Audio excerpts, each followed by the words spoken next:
आज हम प्रत्यक्ष कर के गुण दोष पढ़ेंगे। प्रत्यक्ष कर के गुण दोष पढ़ेंगे। प्रत्यक्ष कर के गुण या लाभ में सबसे पहला है न्यायपूर्ण।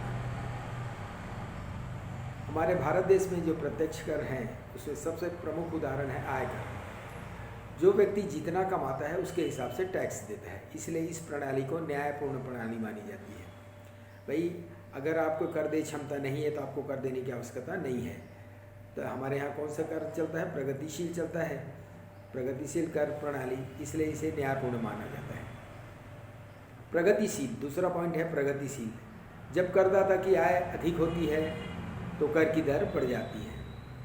कर की दर बढ़ जाती है। जब आपकी आय कम होती है तो कर की मात्रा कम हो जाती है। निश्चितता, कितना टैक्स देना है ये बिल्कुल निश्चित रहता है। कितना टैक्स देना है ये बिल्कुल निश्चित रहता है। मान लीजिए 2 लाख के रुपए पर छूट है। 2 लाख से यदि आपके आय 3 लाख हुई तो 1 लाख पर आपको 10% देना रहेगा। उसका कैलकुलेशन आप खुद कर सकते हैं। चौथा पॉइंट है लोच।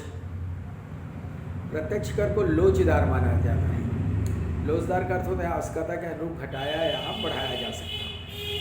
मान लीजिए आवश्यकता है तो इस प्रत्यक्ष कर प्रणाली में थोड़ी मात्रा में कर में वृद्धि करने पर बहुत अधिक सरकार की आय हो जाती है, तो आवश्यकता के अनुसार आसानी से बढ़ाया और घटाया जा सकता है।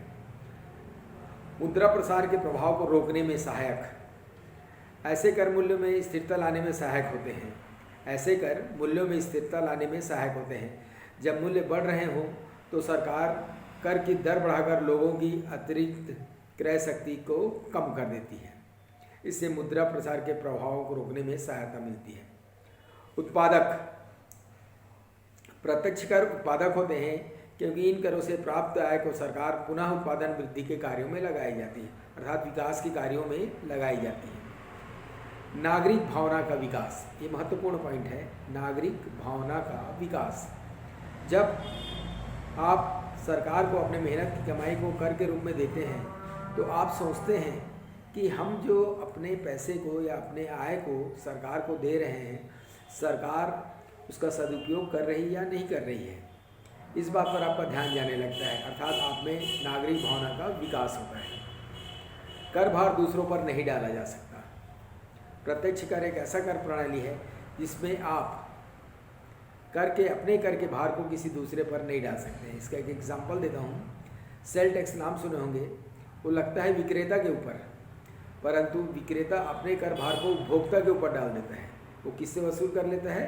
उपभोक्ता से, क्योंकि आप कोई सामान खरीदते हो उसमें लिखा रहता है लोकल टैक्स एक्स्ट्रा, उसे तो उपभोक्ता ही भरता है। तो यहाँ पर कर के भार को दूसरे पर डाला जा सकता है, परंतु प्रत्यक्ष कर जिस पर लगा है उसे ही चुकाना आवश्यक होता है। वो किसी पर इसके भार को नहीं डाल सकता। ये हुआ प्रत्यक्ष कर के गुण। अब आइए प्रत्यक्ष कर के दोष या हानियाँ। पहला, असुविधाजनक। जिस पैसे को आप साल भर मेहनत करके कमाते हैं और सरकार बगैर किसी मेहनत के उसे टैक्स के रूप में ले जाती है तो इसे असुविधाजनक माना जाता है। साथ ही साथ इसके बहुत सारे फॉर्मेलिटीज़ हैं। आपको हिसाब किताब रखना है, फॉर्म भरना है, इनकम टैक्स ऑफिस जाना है, तो ये बहुत सारे प्रॉब्लम होने के कारण इस कर प्रणाली को असुविधाजनक माना जाता है। कर चोरी, प्रत्यक्ष कर एक ऐसी कर प्रणाली है जिसमें आसानी से चोरी किया जा सकता है। भाई आप जितना आय अपने बही खाते में दर्शाएंगे उतने पर ही तो आप टैक्स देंगे, क्योंकि प्रूफ तो खाता बही ही है। आप 10 लाख कमा रहे हैं और 100 कर रहे हैं 5 लाख, तो आपको टैक्स कितने पर देना पड़ेगा?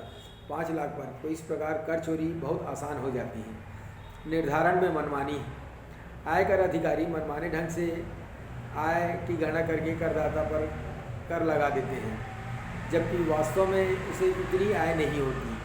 तो यहाँ पर कर अधिकारियों का भी मनमानी चलता है। चौथा है खर्चीली।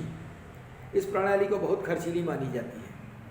कर को वसूल करने में सरकार को बहुत खर्च करना पड़ता है, जबकि नियम ये है कि जितना कर के रूप में आय प्राप्त होती है वो पूरा सरकारी को उसमें चला जाना चाहिए, परंतु प्रत्यक्ष कर के वसूली करने में बहुत सारे व्यय होते हैं। असमानता, असमानता का तात्पर्य है कुछ ही लोग टैक्स पटाते हैं, जो धनिक वर्ग होते हैं वही लोग टैक्स पटाते हैं और बाकी लोग को टैक्स पटाने की ज़रूरत नहीं पड़ती। नेक्स्ट है बचत एवं विनियोग को प्रोत्साहन नहीं। बचत एवं विनियोग को प्रोत्साहन का तात्पर्य है आप क्यों बचत करेंगे भाई, क्यों ज़्यादा कमाएंगे? आपको मालूम है क्योंकि हम ज़्यादा कमाएंगे तो सरकार टैक्स के रूप में पैसे को ले जाएगी, इसलिए बचत और विनियोग को प्रोत्साहन नहीं मिलती। वर्ग भावना को प्रोत्साहन, वर्ग भावना अमीर और धनी, अमीर या धनी वर्ग गरीब वर्ग में बंटवारा हो जाता है, क्योंकि टैक्स पटाने वाला अमीर वर्ग है और गरीब टैक्स नहीं पटाता, तो दो वर्ग में बढ़ जाता है, तो ये वर्ग भावना का विकास होता है। मानसिक पीड़ा, लास्ट पॉइंट है मानसिक पीड़ा। मेहनत से कमाए गए पैसे को आसानी से सरकार कर के रूप में ले जाती है, इससे मानसिक पीड़ा उत्पन्न होती है। ठीक है, ये हुआ अप्रत्यक्ष कर के गुण एवं दोष। अब हम पढ़ेंगे अप्रत्यक्ष कर नेक्स्ट पीरियड में।